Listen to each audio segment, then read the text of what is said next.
Good morning, everybody. I appreciate you all being here today. I wanted to reach out. I wanted to thank Speaker Turzai. I believe Mike will be here very shortly. Also, Senator Eichelberger, who's also been working on this issue. He should be joining us shortly. I have York City Mayor Kim Bracey with me, Lancaster City Mayor Rick Gray, and I will say there's quite a few mayors behind me that have helped support my House Bill 316. Representative Groves helped me with it also, and I just appreciate their continued efforts in helping to advance municipal pension reform here in the Commonwealth.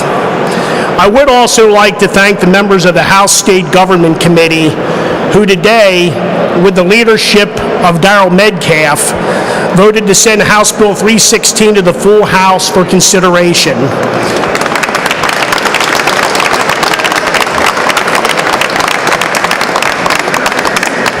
Representative Metcalf just joined us, and I can say his leadership was just tremendous this morning.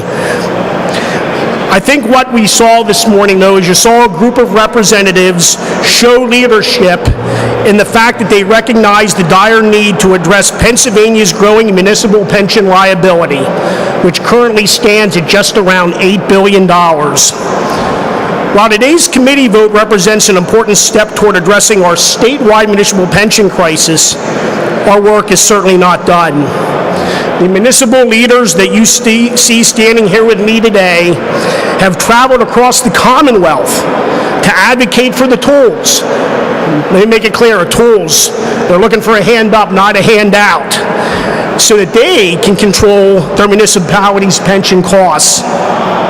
House Bill 316 provides them with just those tools. It allows our municipal leaders to begin the process of preserving and protecting pensions for current employees while placing new ones on an affordable and sustainable path for the future ones. Once again, I thank everybody and everybody behind me for their support as we continue to fight for financial sustainability moving forward. Thank you. I do want to address a few people. We have a few speakers here to start. First of all, I just want to reach out to some of the attendees that are with us today before I turn it over to Mayor Kim Bracey of York City. As I said, Speaker Mike Turzai is going to be here, Chairman Metcalf, Representative Seth Grove, who introduced this bill last session, who's been a tireless worker statewide on this also. So I see Senator John Eichelberger has joined us. Glad to have the senator here. And then there's a lot of municipal leaders. We have Kim Bracey, the mayor of the city of York, Carolyn Comita, who's the mayor of Westchester Borough. I have Rick Gray from my own county, from the city of Lancaster, John Kunzelman, the commissioner from East Pennsboro Township, Diane Levin, council member, town of Bloomsburg, Dave Montz, manager of Green Tree Borough. We have Tom Reel, the mayor of the city of Bradford, Matt Stanisweski, the director of community and economic development of the city of Newcastle. We have Steve Stevenson, council member of the city of Lock Haven, A.C. Stickle, the controller of the city of Altoona, Justin Taylor, the mayor of the city of Carbondale, and Bill McLaughlin, council member from Chambersburg Borough. So we certainly have a wide array of leaders from throughout the entire Commonwealth. Now with that, I'm going to turn it over to Kim Bracey so that she can provide you a few remarks. Thank you.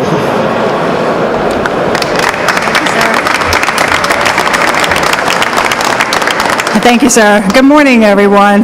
Representative Grove, Grell, Metcalf, our senator, my colleagues, and members of the media, thank you all for joining us this morning. Again, I am Kim Bracey, mayor of the city of York, the co-chair of the Legislative Committee of the Pennsylvania Municipal League, a bipartisan organization, and a longtime member of the Coalition of Sustainable Communities, an entity that was formed in 2011, lobbying and talking to people since 2011 with the sole purpose to improve the fiscal stability and economic vitality of Pennsylvania core communities, such as the city of York. We have worked together begging for needed reform to municipal pension statutes that mandate how cities cover pension costs with mainly our uniform union personnel. Archaic codes, inflexible local taxing structure, mandated personnel costs have placed severe financial hardships on our core communities. So we are thrilled to see movement and leadership by the Republican members of the House of Representatives and their committee today on this municipal pension reform. Thank you all. We have only ever asked for the tools needed to control the spiraling costs. We've not, and we are not asking for any funding, only for needed structural reform.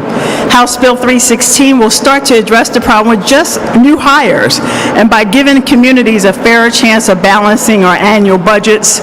So please know that we only intend to strike a balance between cost and the ability to be able to handle those costs within our local government structure.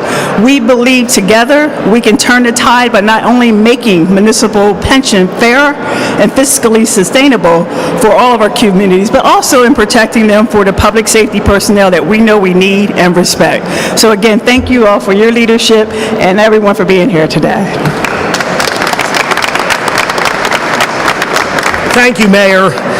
The next speaker today is going to be the mayor from my county, Rick Ray, the mayor of Lancaster City. Well, thank you. Thank you. The House vote today on House Bill 316 will mark a milestone. We've been working on this for years to get some movement on local municipal pension. We're very proud that this happened. Unfortunately, it was along straight party lines, the vote. All the Republicans voted to move the bill forward for further debate. All the Democrats voted against it. I'm a Democrat, and I find it disheartening that it appears that the Democrats in this building aren't really recognizing what the problem is at the local level. As I listened to the debate this morning, the concentration was on whether the funding programs for the pensions were fully funded, partially funded, mildly distressed, severely distressed. They missed the point that in the city of Lancaster, since I've been mayor, our pension contribution has gone from $2 million to $6 million plus annually. That $4 million, though it might not mean much in the state capitol, means less police, less firefighters, roads that aren't paved as well, things that aren't maintained. It comes out of our general budget. There wasn't one mention of that kind of effect on municipalities at the local level. So, while I'm happy and I'm pleased that Representative Griner and Representative Grove have provided great leadership on this, I think we, the leaders of the municipalities in Pennsylvania, have a real education job to do on our representatives to let them know how this severely impacts their community and how it's in need of real reform. So again, representatives, thank you, and Representative Metcalf, thank you very much for the work that's been done today and the movement forward. And as I said, it's one step forward. It's a long and winding road, but at least we've begun to move on it. Thank you.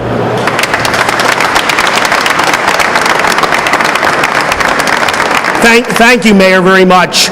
Next speaker has a few words is going to be Senator Eichelberger. Glad to have the senator here. Thank you.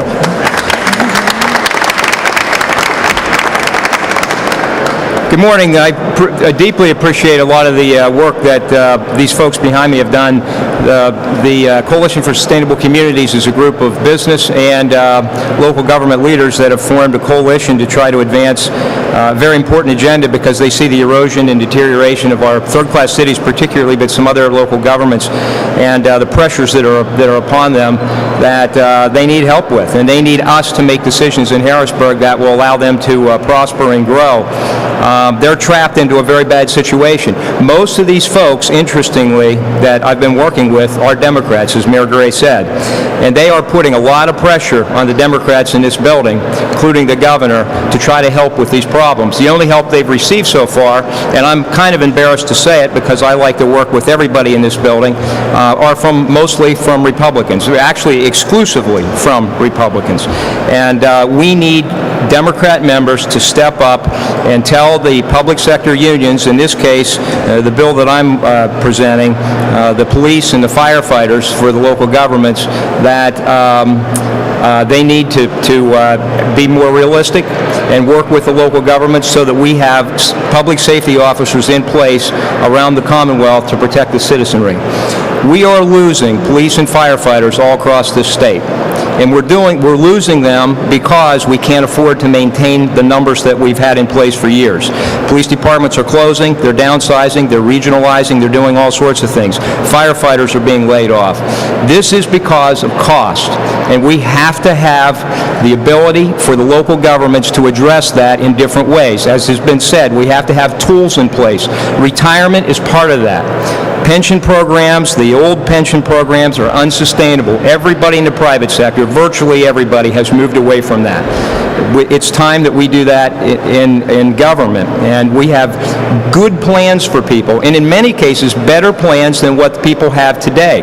These defined contribution plans are actually better for many people, especially short-term employees that work in government, than what they have in place today for long-term benefits. So this isn't bad for people. It's good, but it helps our governments and it gives them what they need, another tool to get something done. My bill would switch new employees to a defined contribution program, police and firefighters, and it also makes very clear the problems we have with our binding arbitration process in Pennsylvania, that these provisions would never be infringed upon with a binding arbitration ruling.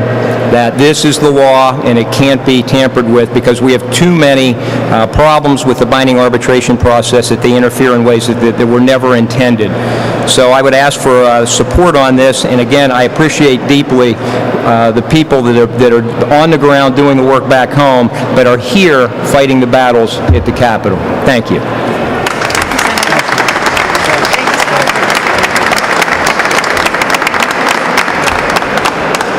Thank you, Senator, very much.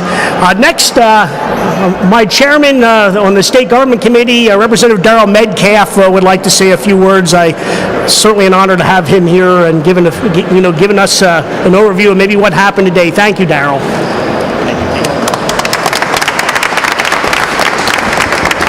Good morning. It's a pleasure to be with Representative Greiner and Representative Grove. We've been working on this issue for quite some time now. And this issue, regardless of what happened in the committee today, this issue should be a bipartisan issue. I mean, as seen from the mayors that are here and some of the council folks, that we have both Democrats and Republicans supporting these types of structural changes to address the problems that many of our municipalities are seeing across the state. And a lot of the debate that went on today, talking about what's distressed, what isn't distressed, how many are distressed. Well, the Auditor General has done some very good work in this regard, and even the township that I live in it's not distressed, but it's underfunded. And potentially, whichever way the markets go, what's underfunded could become distressed in the very near future. We have to address these structural changes that are needed with this pension system. I think that the problems that we're seeing with the state system, the state retirement system, the Pennsylvania state school employees retirement system, and with the municipalities retirement systems across the Commonwealth are very similar. We have benefits that have been laid out for many, many generations now that just aren't sustainable any longer.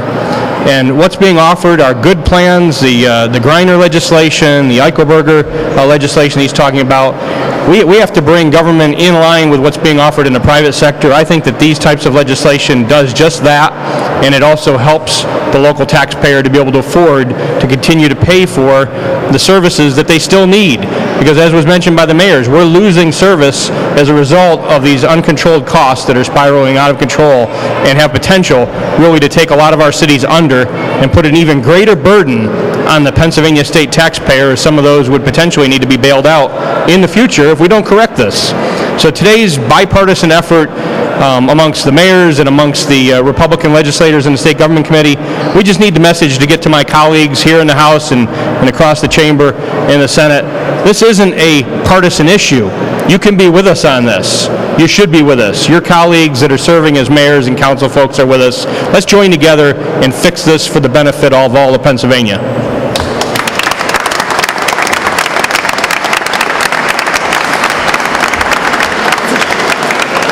Thank you, Darrell. just in conclusion, I was hoping that the speaker, Mike Turzai, could be here.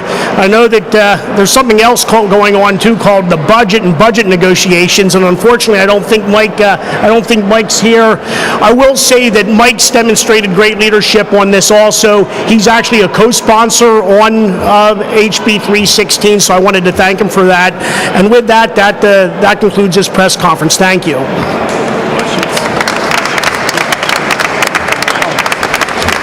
Are there any questions for? Any questions for myself or for anybody else up here who spoke?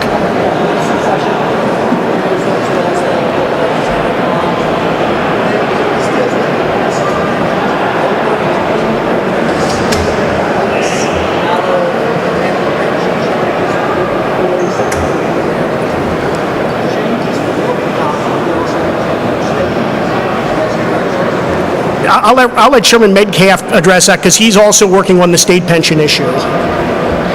We have really two schools of thought moving forward in the state pension reform legislation. We have the Senate Bill 1 that's come over that includes the state police. We have the CAMF legislation, House Bill 727, I believe it is, that carved out the state police. So that's still something that's being discussed. I know there's many of us that think that we need to address the state pensions in a way that ends defined benefits for the states so that the taxpayers aren't burdened with that potential problem in the future. But to focus, I mean, these are two completely different pieces of legislation, and what's being offered by Representative Greiner is certainly different than we're offering for the state, but they have different types of problems than we have overall in the state. The majority of their problem are the benefits that are being paid out to their police and fire. The majority of our problem in the state of Pennsylvania are not the benefits that are being paid out to our state police, but are the benefits that are being paid out to the hundreds of thousands of school employees and state employees. So the way that the way that the equation is made up for the problem is quite different, and what's being offered by Representative Greiner is something that we've been able to find consensus on to move us forward to address those structural issues. Just said the concerns of municipalities and cities, all those problems are very similar. State police and corrections, I guess, up to 100% states working. So would you carve out the state police and not? As I said, I mean, the two pieces of legislation that we have right now that we're working on, one carves out the state police, one doesn't. Many of us favor the one that doesn't. So we'll see where consensus falls in the future. But right now, the legislation we've discussed today, we're finding consensus amongst Democrat mayors, Republican legislators to address the structural issues that municipalities are facing across this Commonwealth in a responsible way to give them the tools to actually rein in the excessive costs that their taxpayers have to deal with that are taking away services on the street. So this bill needs to move forward as drafted, I believe, or Senator Eichelberger's, if that comes across the chamber, certainly be open to that also.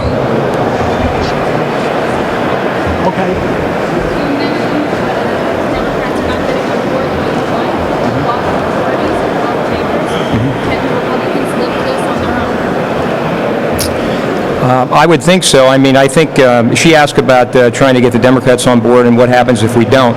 We're going to continue to try to move the bill. We're going to try to schedule my bill for a vote within the next week or so in the Senate. And no, these are two separate plans, and then we'll work together to see which one we finally advance at the end.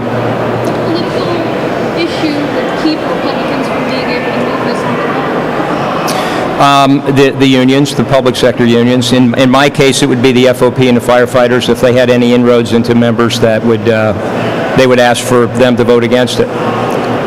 And they probably will, because they don't want changes to their system, and they like the fact that the arbitrators can continually have the availability to add further benefits even beyond what the law says. So that's why that language is also included in here. I mean, it just doesn't work.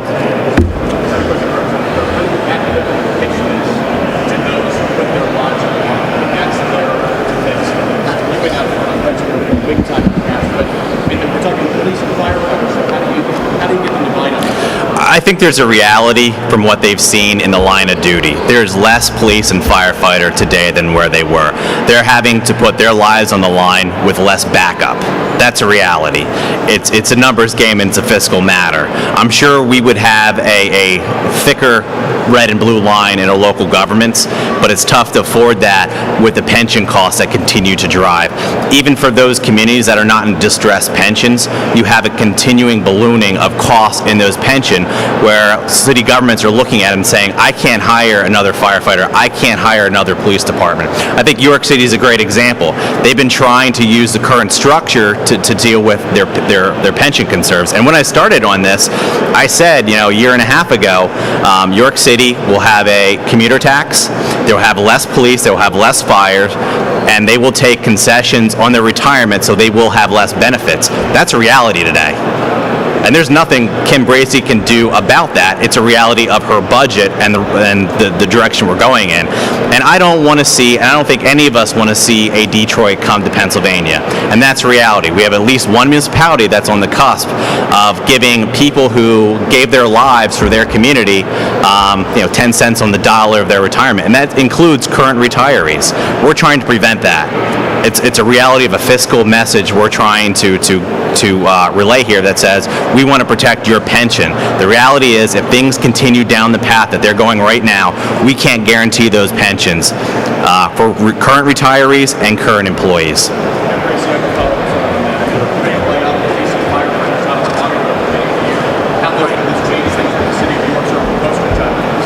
Yeah, obviously we're beginning the conversation. I likely won't see it, but it's the conversation that needs to happen for new hires. We aren't hiring anyone right now, for one thing. So until we begin hiring folks when this passes, that's when we'll see some impact happen for them 20 years from now.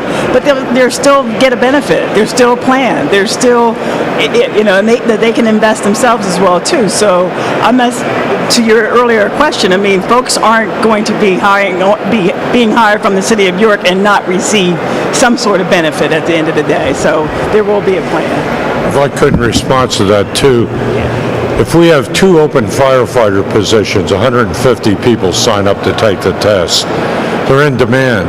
I would bet that none of them care or ask about the pension plan. They're 23, 24, 25 years old.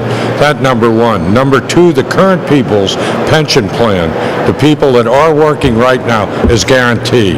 It's not going to be messed with at all. It's not going to change. Number three, this isn't some piddling sum that you're going to have when you retire. This is a substantial benefit that my guess is probably better than your retirement plan. It provides an amount for people when they retire that we think we can provide. If we promise amounts to people who are our police and fire that 25 years from now we cannot pay, we should be ashamed of ourselves. So what we want to do is structure something fair to the people there today. We're not changing anything. Fair to the incoming people. They can figure out what it's going to be as they go on. We can figure out what it's going to be and make appropriate plans to pay it. So it's not like we're taking something away from people. The people that currently have plans, it'll remain the same. The new people, it'll be a different plan that we can actually figure and work with, and they can do the same. It's like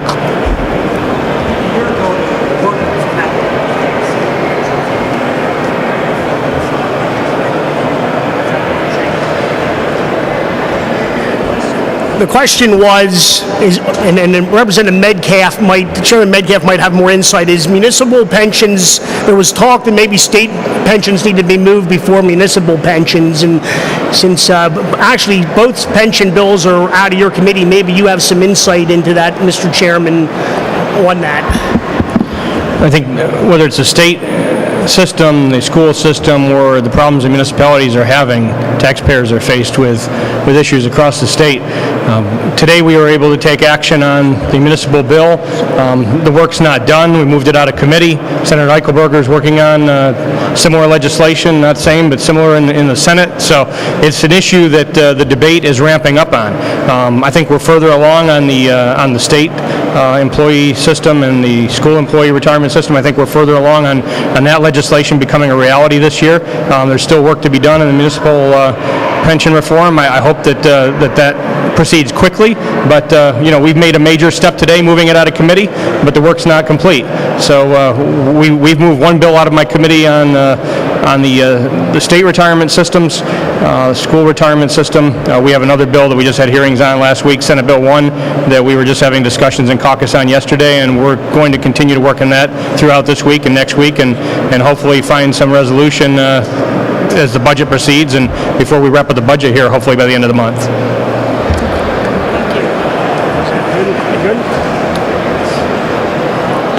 Very good. Thank you, everybody, for being here. Have a great afternoon.